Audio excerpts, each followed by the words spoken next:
Miami-Dade College is very proud to bring this book fair to Miami and to the community and to the many visitors that come to this Miami Book Fair each and every year.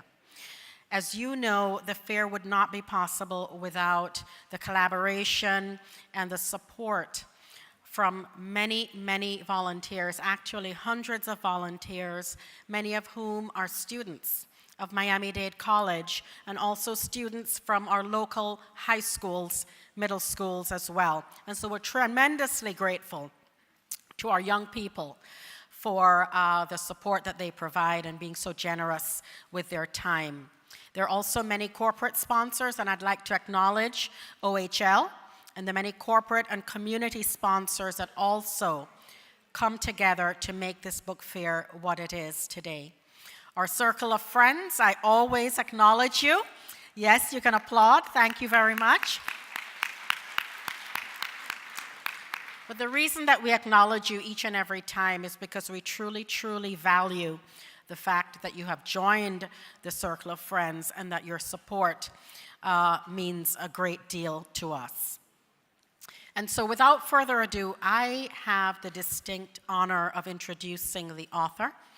And I'd like to ask that you silence your devices, and we will move on with the program. Sir Salman Rushdiee is a world-renowned novelist and essayist. He's the author of more than 11 novels and has earned numerous distinctions, including being selected to serve as a fellow of the British Royal Society of Literature. He was also selected as a distinguished writer in residence at the Carter Journalism Institute at the New York University. His second novel, Midnight Child, won a Booker Prize, and that was deemed the best novel among all winners, marking the 25th and 40th anniversaries of the prize. There are so many other accolades that I could mention, but time is short, and I know you want to hear from Salman Rushdiee. But he was also, as you may know, knighted by Queen Elizabeth II for his many, many contributions to literature. He is no stranger to Miami Book Fair, having made appearances here many times, and today he will talk to us about one of his newest novels, The Golden House. Please let's give a warm Miami Book Fair welcome to Salman Rushdiee.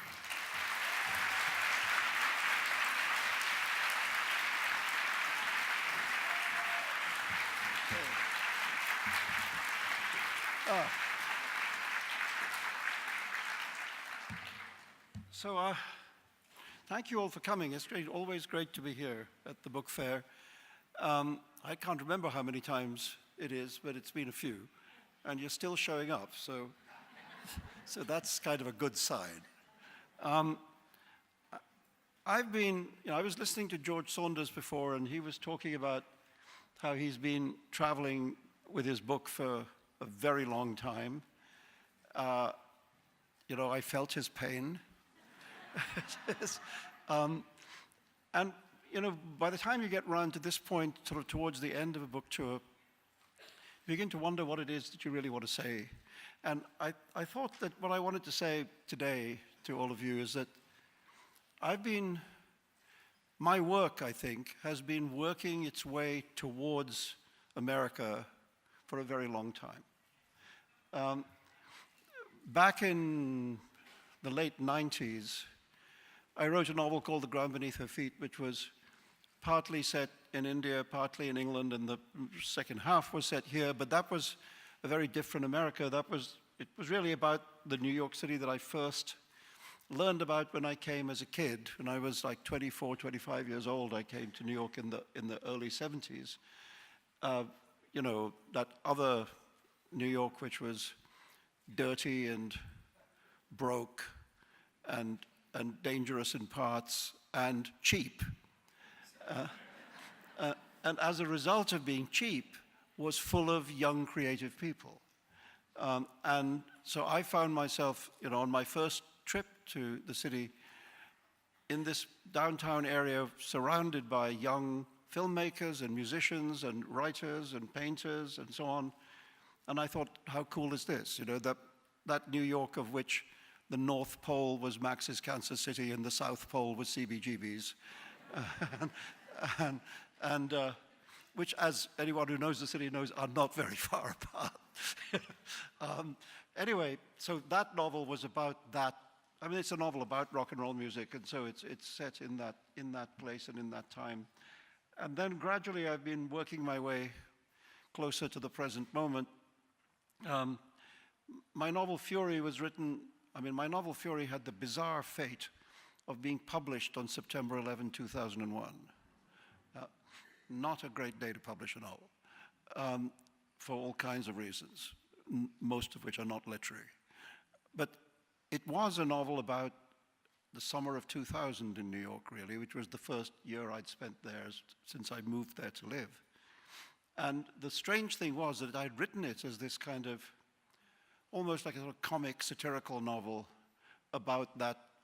On the first page, the narrator says about the city that it boiled with money. And that incredibly self-confident, affluent, greedy New York. I thought the novel would be a kind of satirical comedy about that, and then on the day of its publication, it became a historical novel. Because that city, in a way, ceased to exist, and another slightly different city replaced it.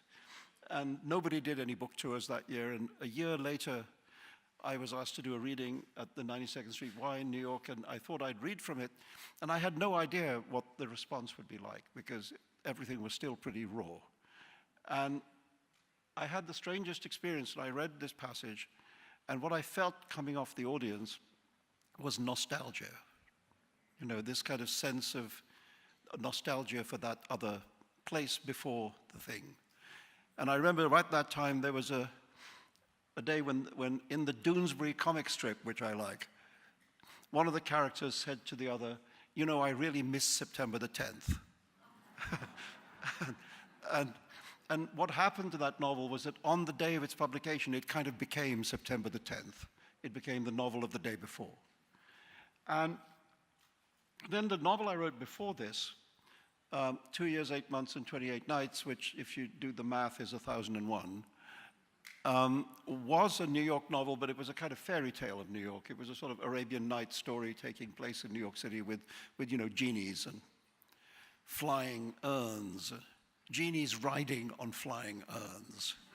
And when I finished it, I thought, you know, I think I've taken this kind of writing as far as it can go, and as far as I want to take it anyway. And I think there's not much more for me to do down this particular road.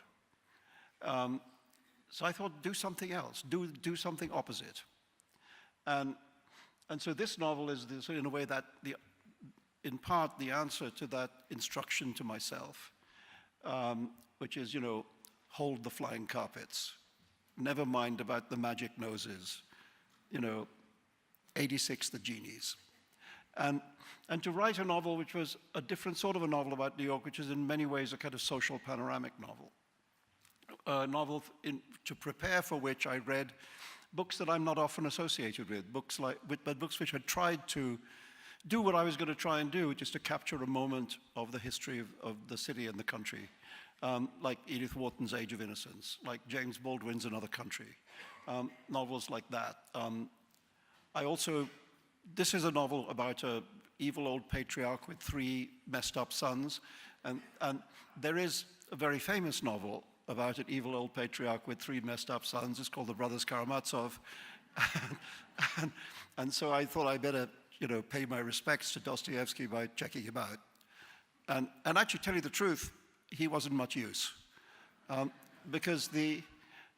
because Dostoevsky, what he's doing as a writer is so unlike what I was trying to do that apart from that echo in the shape of the book, there wasn't much that I gained from it. I mean, the writer that I did get a lot from, which I always get a lot from, is Charles Dickens. Because one of the things that I've always admired about Dickens and particularly tried to use in this book is the contrast between the background and the foreground. in his books. So in the Dickensian background, the world of Charles Dickens, the city, the Dickensian city, is portrayed with minute, scrupulous, obsessive realism. Incredible social detail and naturalistic accuracy. And so the world of that world, the Dickensian city, lives in our imagination even today because it's created with such incredible attention to minute detail. And a thing that I've always admired about him is that he seems to be able to talk about the whole of society. He's not just talking about his own little patch. He can talk about aristocrats and murderers and debtors and swindlers and petty shopkeepers and anything that's happening in England in his time, he seems able to capture and put on the page. And that breadth of vision, I've tried to emulate it in various books, and certainly in this one. Get out of your comfort zone. I think there's actually something very important about writing, which is that there's a way in which the novel is like journalism. The novel is about reporting on the society. Stendhal once described the novel as a mirror walking down a road. And I think you do have to do that. You've got to go find out the story. You can't just assume you know everything. So, for example, in this novel, Nero Golden, this evil old patriarch, has been very involved with organized crime back in his original home country of Bombay, India, Bombay, the city of Bombay. Nero Golden, not his real name. But by the way, a man who calls himself Nero Golden is already telling you something about what he thinks about himself. This is not a modest man. Anyway, he has this evil past, and in order to create him, I had to find out a lot about the Bombay criminal mafias, which was actually extremely enjoyable. I began to feel like Mario Puzo, translated into Hindi. And then when he's in New York, he has these three sons who have different agonies, and one of them is brilliant but high-functioning autistic. One of them is very conflicted about gender transition or whether to do that or not. And one is just very nostalgic for home and doesn't like really the way in which he's been obliged to relocate. And that meant, I did start off with some knowledge of, I have some friends who are autistic. I have a couple of friends who have been involved in gender transitioning, so I had some personal experience as a way of opening the door. But then I had to go find out a whole lot more. And I think it's great when you come out of a novel, at the end of a novel, feeling better informed than you were when you began writing it. And I hope that's also true about the reader, that the reader at the end of the novel feels a bit better informed than they were at the beginning. It used to be always said that one of the functions of the novel was to bring the news. And now, theoretically, that's not true, because there are so many other ways of getting information. But it seems to me that the more ways there are of getting information, the less information we have. I'm not even talking about the 45th president yet. But the internet is a place where garbage and truth coexists and seems to have more or less the same level of authority. And so it's actually, I think, very difficult for many of us to distinguish between those things. And I think one of the great beauties of the act of writing and reading novels in a time like this, in a time when reality and truth have become such disputed territory, is that one of the things that the novel has always been good at doing is, in a way, making a contract between the writer and the reader. As you read the book, you begin to form a joint agreement about the nature of reality. If you like the book, you say to yourself, yes, this is how it is. This is what we are like. This is how things are. And it's pleasing to the reader to be able to make that agreement about the nature of the real. And I think, we live in an age in which we really need to start making that agreement again. We need to find ways, and reading good books is one such way, of getting a grip once again on what reality is and therefore, by the way, what it isn't. This is in some sense a private novel. It's a novel about this family with its traumas and difficulties. But of course, it takes place in New York City at this very moment. It does something which you're taught not to do, which is to write a novel about the exact moment in which the novel is taking place. You're told that you should have distance and perspective and all that, which, yes, you should. But I've not ever been very good at doing what I'm told to do. Yeah, thank you.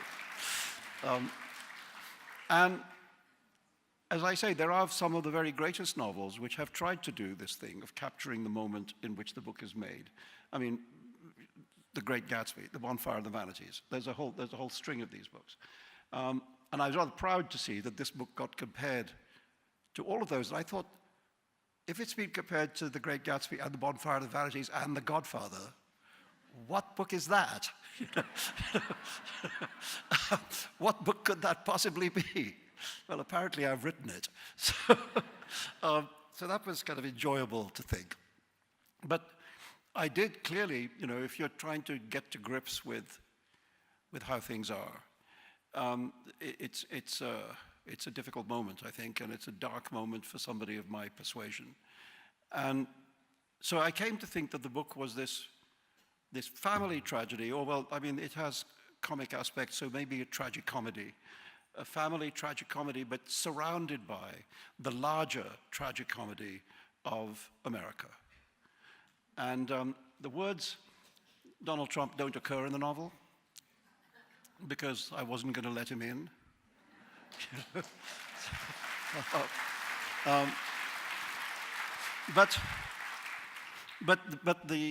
There is at the background of the novel at one point, there is the question of the 2016 election is there. And it occurred to me that in a deck of playing cards, there are only two cards that don't behave properly, and one of them is the Trump and the other is the Joker.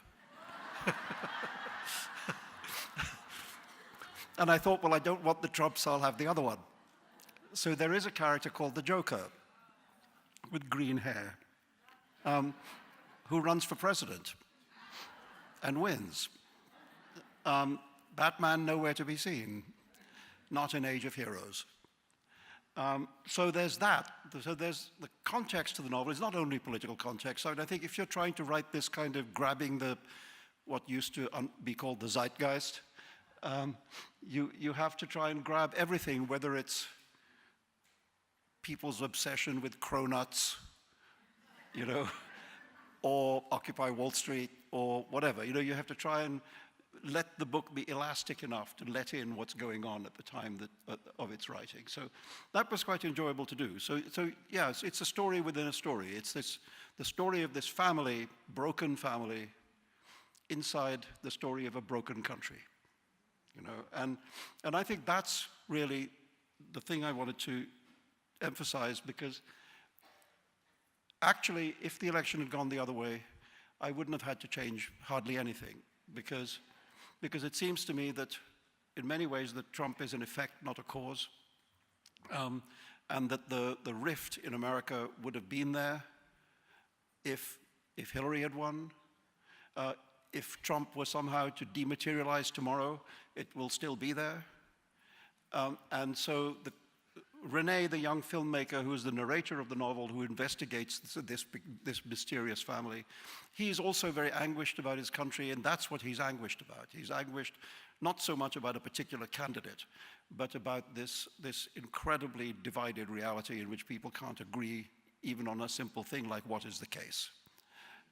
And that was the book that I wanted to write, this book about a private fracturing set inside a public fracturing.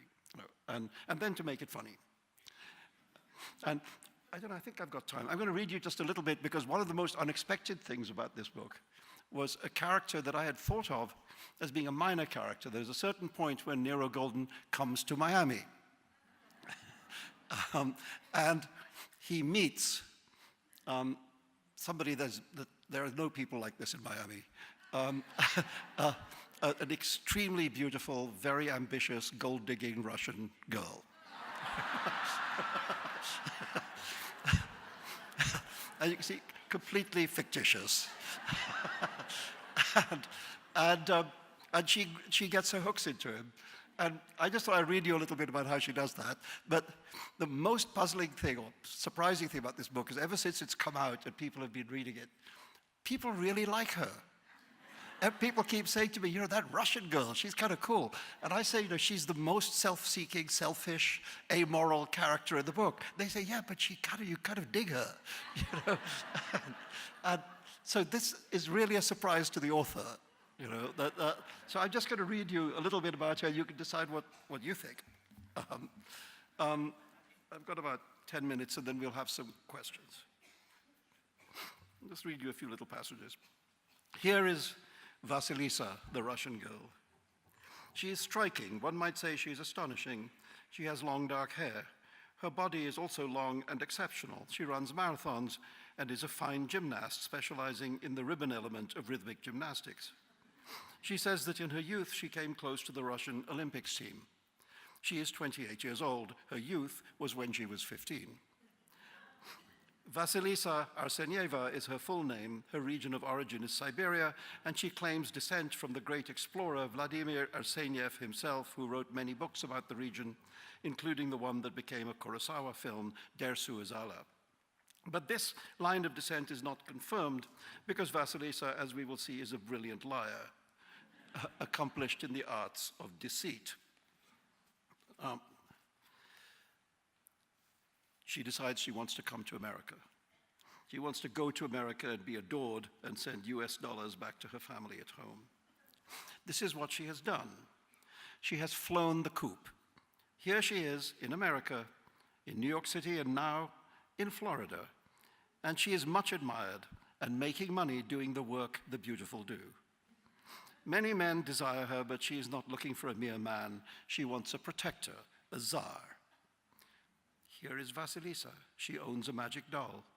When as a child, an earlier Vasilisa was sent by her wicked stepmother to the home of Baba Yaga the witch, who ate children, who lived in the heart of the forest.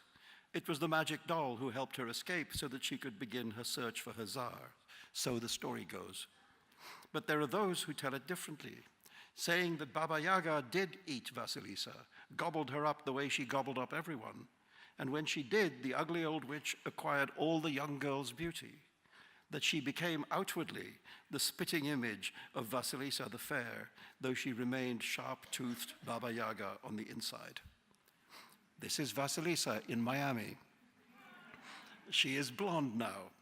She is about to meet her czar. She's on Fisher Island.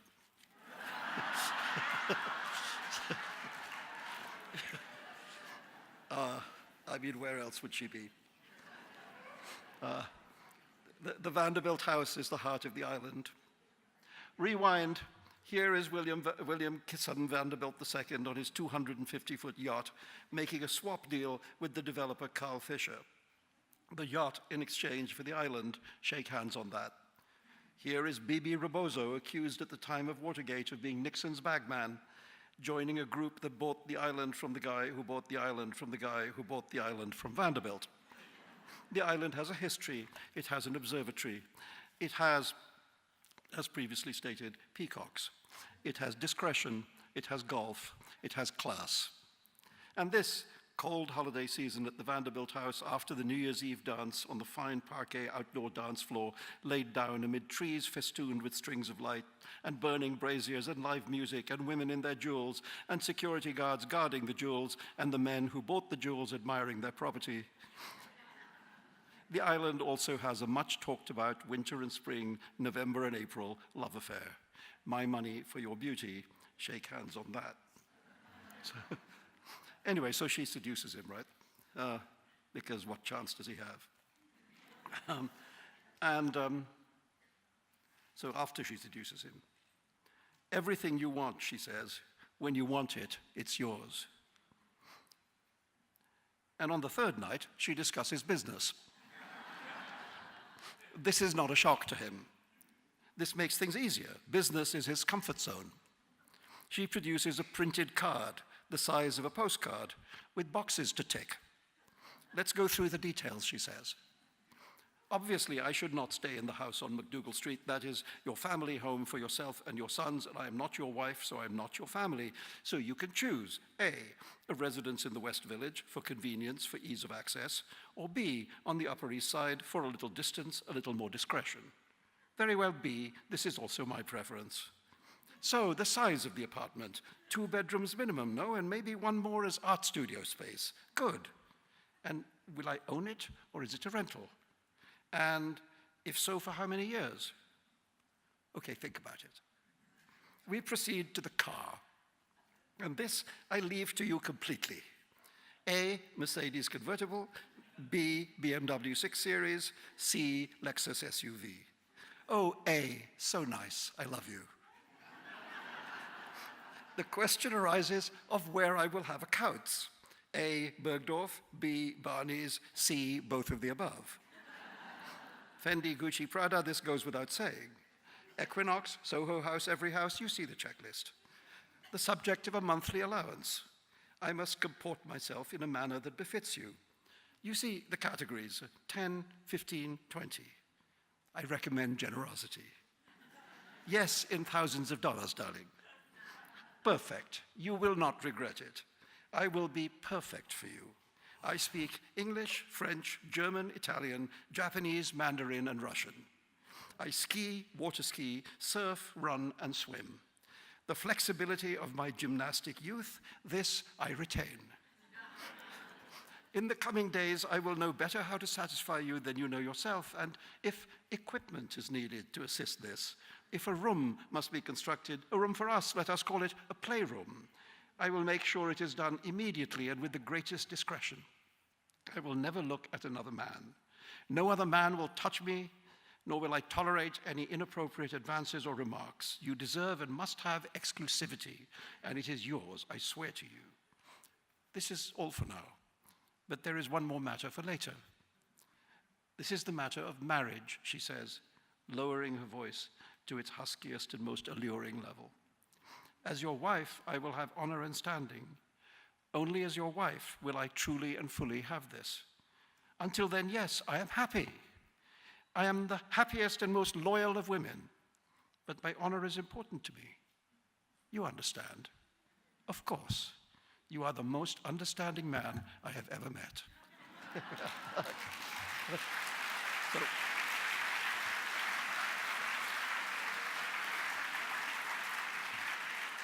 So yeah, my unexpectedly popular villain just goes to show that sometimes people like bad girls better than good girls. Anyway, so there it is. It's this novel about New York and America now, with at the heart of it a mystery from across the world. And it's very interesting. It's the first time, really, I've written a book which contains, which could be described as something like a mystery. Because there's this dark secret. This family has arrived going to enormous lengths to change their identity, to conceal their past, etc. Why? And when, of course, to write such a book, I have to know the answer to why, and then, in a way, you have to construct the book backwards. You have to decide exactly when to drip little bits of information into the reader's ears. And sometimes it's disinformation. You know, there's deliberate misdirection. You know, look over there, where everything's happening over here. The president is good at this. But it was fun to write a mystery. And one of the non-writers who really helped me to do it, and this is the last thing I'll say before questions, is Alfred Hitchcock. I mean, strangely, the place in Greenwich Village where the novel is set, I discovered was about 100 yards away from what Hitchcock had in mind when he made Rear Window. And it has a kind of Rear Window feeling. The central setting is this private communal garden in the heart of the village, which actually exists, where the characters can enact their stories while being watched by everybody living all around them. And Hitchcock, of course, is the great master of suspense and misdirection and so on. And so it's a little bit Hitchcockian, this book. And eventually you find out what the secret is, and I hope you like it. Thank you. So, okay, so we've got 10 or 12 minutes for questions. So if you have some, the mic's over there, standing up in the middle of the aisle here, please go to it, and I will try and answer. Yeah. Yes, I wanted to know if Balzac or Cortázar in the Book of Manuel had anything to do with the influence that you were talking about, because you didn't mention those two. You're asking about Julio Cortázar? And Balzac. And who, sorry? Balzac. Oh, Balzac. Yes, I mean... In terms of those writing about the yes, present yes. moment. I mean, you couldn't have named two more different writers in terms of their technique, but I mean, I'm a great admirer of Cortázar. You know, I think his novel Rayuela, Hopscotch, is one of the great novels. Yes, but that too. You know, yeah, but you know, Cortázar, yes, very cool. Balzac, I felt, was Balzac, Stendhal, that kind of French realist tradition, I think had a little bit more to do with this book than Cortázar, because the book isn't quite as, well, it's not magic realist for a start, you know, really. But I mean, for example, there's a wonderful moment in Balzac's novel, Eugénie Grandet, the very beginning of the novel, which is almost like a cinematic zoom, where it starts off, he says, this is the city of Marseille, you know, baking in the sun, describes it. Then he says, in this city, there's this particular neighborhood, and this neighborhood is like this, it has this kind of people living in it, and so on and so on. In this neighborhood, here's this house, and this is what the house is like, and the house is obviously occupied by people of certain kind of wealth and elegance, etc. In that house, here's this room. Look what the room looks like. In the middle of the room, there's a chair, and on that chair, there's this woman. And her name is Eugénie Grandet. And by the time you get to her, you already know so much about her because of the way in which the book contextualizes her. I thought it was just a brilliant device, you know. And when you come across a brilliant device, the best thing you can do is steal it. I remember this once. William Faulkner was once accused of plagiarizing the technique of multiple narrators that he used in As I Lay Dying. And he gave this wonderful answer, which maybe only Faulkner could have given, where he said, when I am in the throes of my genius,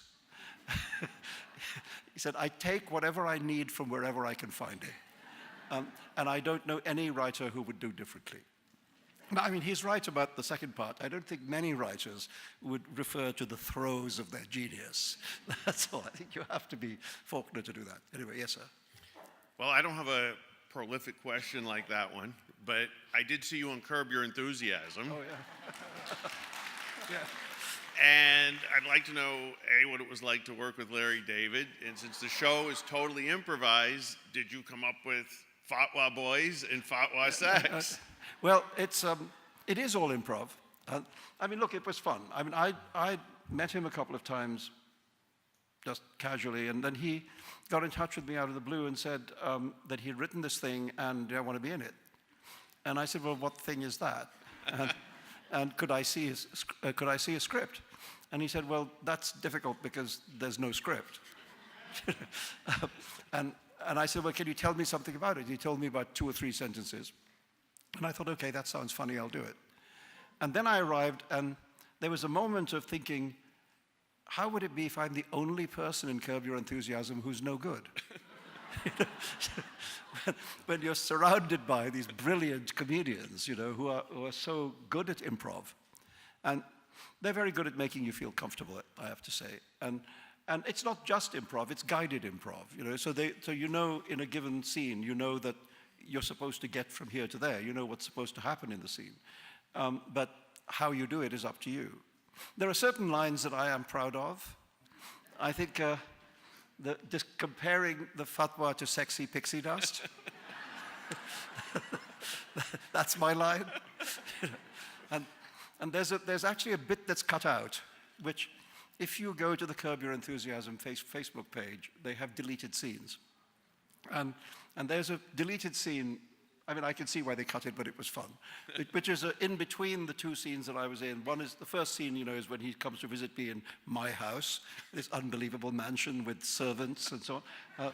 And then we go to this restaurant. Well, there's a scene when we're leaving the house to go to the restaurant. And as we're walking out, he says to me something like, so are there female butlers? And I say, yeah, yes, I think there are. There's a few. There's some female butlers, yes. And he says, because that would be better, like a female butler, because there'd always be the possibility of sex. and I say, no, Larry, that's you don't understand. There's a rule in the butlering world. And he says, what's the rule? And I said, the rule is don't fuck the butler.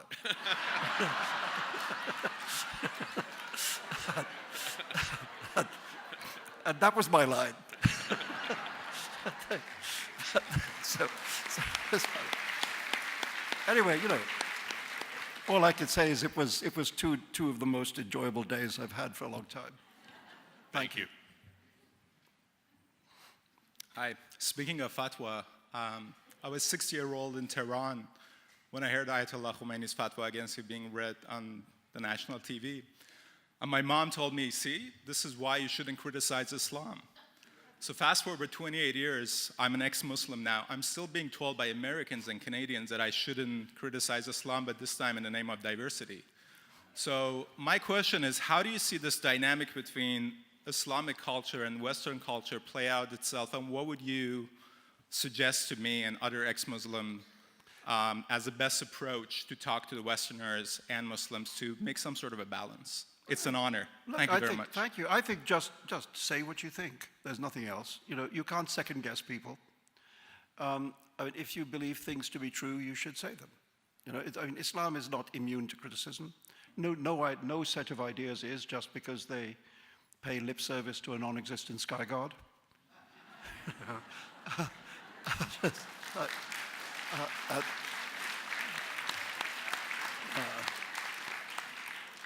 I mean, I even hear myself the echo of my friend Christopher Hitchens saying that, but now that Christopher is no longer with us, I think I'm probably like one notch up in the line of most aggressive atheists. Yeah, we need it. So I don't see any reason per se to give religious ideas respect. And I just think you have to make a distinction between human beings and ideas. It's perfectly right that people should not be persecuted, and they should, and that racism should be called out, and it does exist, etc. That's fine. But that doesn't mean you have to pussyfoot around ideas if you think they're not right. You know, if you think the world is flat, I have to be allowed to tell you you're an idiot. You know, and then you have to be allowed to tell me why you think it's flat, because it looks flat. Then I'll tell you you're an idiot again. I mean, there has to be free play in the discussion of ideas, and that includes theological ideas. And you just have to distinguish between that and attacking human beings. They're different things, people and ideas. And they get blurred in this kind of conversation, and they need to be kept apart. How do you see this? I mean, look, it's a very long subject, and we don't have time, but that's as much as I can do for you right now. Do you think ever there will be any kind of a balance between Islamic culture and a Western culture? I have no idea. No sign of it yet. Yeah. You know. Thank you very much. Thanks. Hi, Mr. Rushdiee. My name is Prashant. I actually need some advice from you. I'm a screenwriter, and I was born and raised a Hindu, and I learned about Christianity back in 2006. So I started reading up on it, and I started to question it, and I wrote a comedy screenplay about if the story was told from a feminist Mary of Nazareth's point of view, where she's a career-driven person and refuses to calling from God. And I got a lot of pushback once it was finished. People are like, wait a minute, what have you written about? And I'm like, wait a minute, what have I written about? So as someone that's questioned religion and written about it, how did you handle it when the Satanic Verses came out and the pushback, and how did you overcome that? Yeah, well, I would not recommend it. I'm getting the same. I mean, it was no. I mean, it was very difficult. I mean, a book you might be interested in, given what you've just said, is Mikhail Bulgakov's great novel, *The Master and Margarita*, which retells the story of Jesus from the point of view of Pontius Pilate. And it's very, very. I mean, that's only one of the narrative strands in the book, but it's a brilliant change of angle of the kind of thing you're talking about. Look, if you had asked me in 1989, this is what's going to happen to you in the next decade and how do you think you'll be at the end of it, I would probably not have backed myself to be in reasonably good shape. But you discover sometimes that you're more resilient than you thought you were. And I'm glad to be at this end of the story because now it's a long time ago. I mean, look, the Satanic Verses was my 5th published book. Right. This is my 18th. So most of my life as a writer comes after it, and it feels like a long time ago, and I'm proud of it, and I'm really pleased that now that the fuss is less, that the book is finally being read just as a novel. It's being studied in colleges and so on, and then it has the life of a novel. Some people love it, some people hate it, and some people are somewhere in between, and that is the ordinary life of a book. And it's what it was denied for a very long time. Right. And so I'm glad that it can finally have that life worth fighting for, and there also was this small principle called free expression, which is worth fighting for, particularly in these times when we have an administration which is very keen on the Second Amendment, but not so keen on the First. Correct. Right.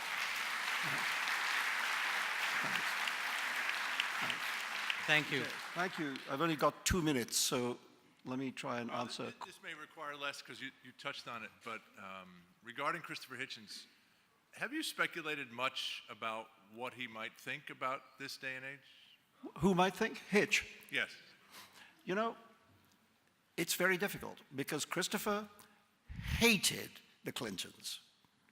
Christopher's dislike of the Clintons was pathological. Yep. So what would he have done? I don't know, because I mean was far too smart to buy into, Trumplandia. Yep. But I think he'd have been quite conflicted, That's my sense. But I don't know. We need him, but we don't have him. Yep. Thank you.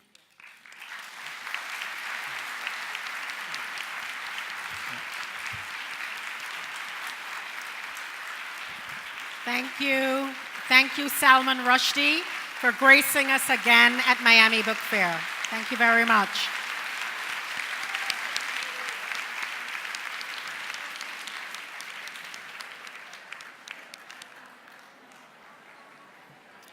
Mr. Rushdie will be signing his book on this floor on the other side of the elevators. If you'd like your book signed, please make your way that way. And we want to begin the next program right on time at 4 p.m. Thank you.